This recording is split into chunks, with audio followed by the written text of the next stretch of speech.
looks corroded, but it doesn't stop him from trying to push the plug in. This broken socket's paint is peeling. It's time for a fresh coat. This broken socket has made 3 mistakes in its life. It remembers when the lights turned on.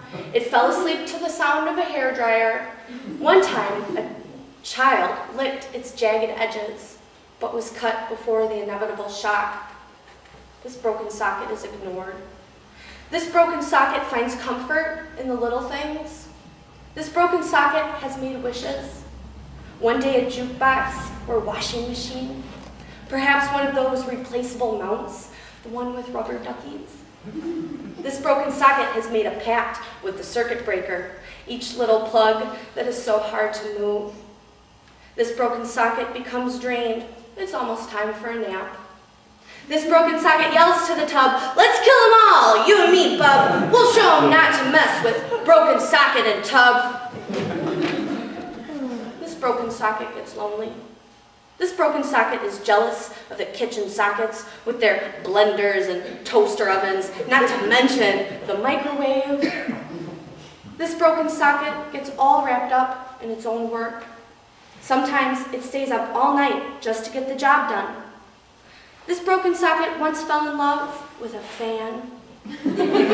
This broken socket always dreamed of being a rock star. This broken socket wonders about Germany. This broken socket sometimes thinks that the death penalty is murder, but it sounds like fun. Oh well. This broken socket tries to show off its moves on the dance floor. This broken socket wants to have a tea party. This broken socket will one day learn a lesson. There is a God, his name is Ralph, and he wears a blue jumpsuit. This broken socket contemplates physics. This broken socket isn't very good at equations. This broken socket takes credit for Einstein's popularity and also Amy Winehouse. This broken socket wants to take off all its clothes and dance for you. This broken socket means well. This broken socket finds clarity in Stephen King novels. This broken socket feels a void. This broken socket never actually thought of itself as a rogue crime stopper. This broken socket wants to tell you exactly what it feels for you. This broken socket had a fling with the straightening iron. This broken socket likes nipple clamps. This broken socket can be melodramatic. This broken socket left the party early, needing to recharge. This broken socket once thought that if all the answers were apparent, there would never be any questions. This broken socket hates batteries. This broken socket watches the weather. This broken socket leans in for a kiss. This broken socket moans when the plug is near, becoming moist in anticipation. This broken socket is empty. This broken socket feels like it's in a rut.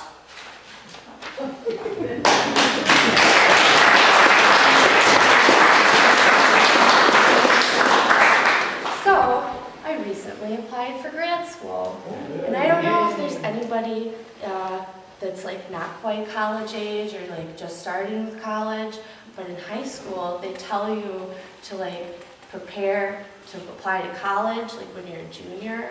Nobody really tells you to do that in grad school, but it's like you should take 2 years to do it and plan when you're a junior. And I have to tell you this because I just tried to do it all in a semester, and I wasn't even going to school, and it was not fun. So this is about that. Statement of purpose, the outline.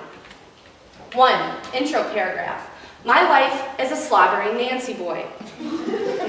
The only thing I have to look forward to finding in my inbox are these meanderings. No one sends me emails, important emails, emails that contemplate consciousness or prose or the empirical nature of the poem.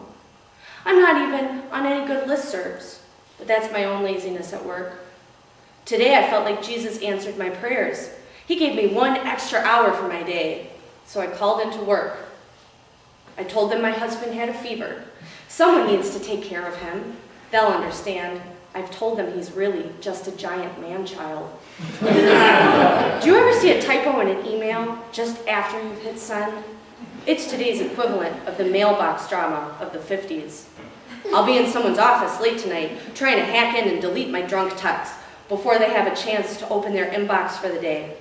This is really a great partnership. 2, the meaty meet. I want to go to this school because A, I've always wanted to study with blank and blank, and I can prove this by showing you their posters on my wall. B, the intensity of this program is comparable to the faculty-student orgies. C, someone I consider creative and interesting and deep recommended it to me while we were smoking a bowl. Or D, I think the climate seems pleasant. My physical hardships could be described as A, I got my death sentence at birth.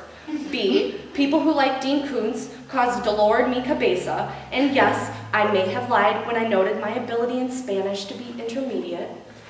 C, I've lived on top of 2 bars with landlord-controlled heat that was covered in the rent and still flunked that swimming class the first time, but I have a good excuse.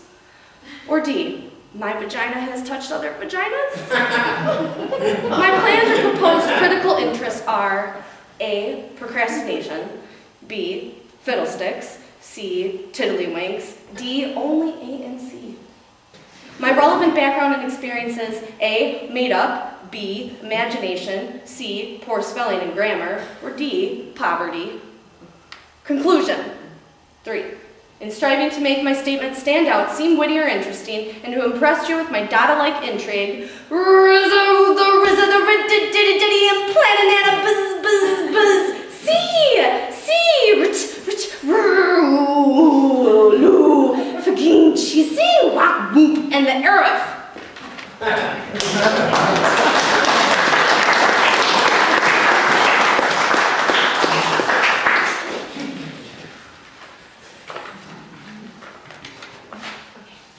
So this one is Untitled, which is a pet peeve of mine when people read poetry and say this is untitled, because it's really just laziness.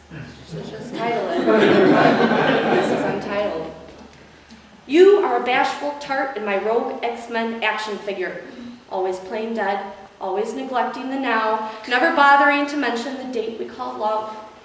I was movement, felt motionless against your cheek, always fluttering outside the window, always checking behind for trench coat undercover cops. Let's play Sylvia Plath. I'll be the sorrow, you be the oven. You will stay open, and I will pour in and out like a fume forgotten in the foggy morning of your pillow.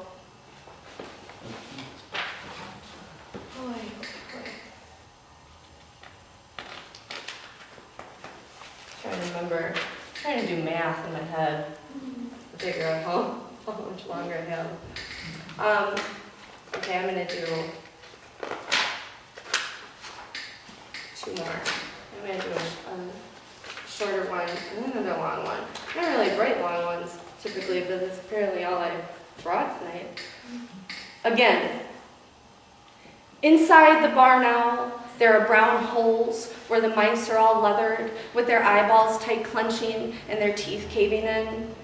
The octopus is gone now, with her tentacles slip gripping and her eyeballs so loose, she ejects from your dry, hollow socket and moves to the warm spot in the pool. It is there you dive down, brown, mucky hole. The clenching is comforting, and you consider drowning.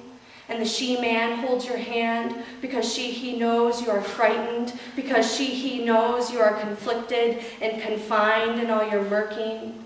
And you hum gaga, ooh la la, and sprinkle glitter underneath your kneecap.